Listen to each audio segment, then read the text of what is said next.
আজকে একটা special recipe করতে যাচ্ছি আপনাদের মাঝে। এই ফলটা হয়তো বা বাংলাদেশে সব জায়গায় পাওয়া যায় না। এটার নাম যারা জানেন তো জানেন, এটা হচ্ছে রুটি ফল। বাংলাদেশে বলে রুটি ফল। তো আমি তো এটা মালয়েশিয়া, ইন্দোনেশিয়া, ভিয়েতনাম এসব অঞ্চলগুলিতে বেশি জন্মায়। আমি মালয়েশিয়াতে আছি, ওই যে গাছগুলো দেখা যায় ওই গাছের নিয়ে আসছি বাইরে।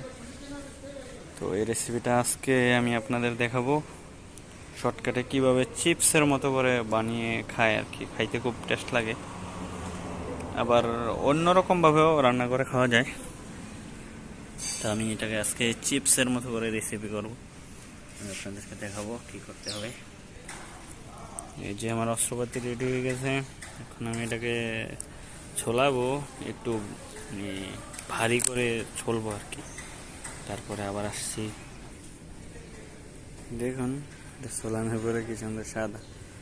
তারপরে আমি এটাকে এই যন্ত্রটার সাহায্যে চিপসের মতো করে পাতলা পাতলা করে এটাকে ছেলিয়ে নেব,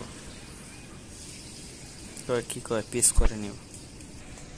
দেখুন কত পাতলা করে নিচ্ছি,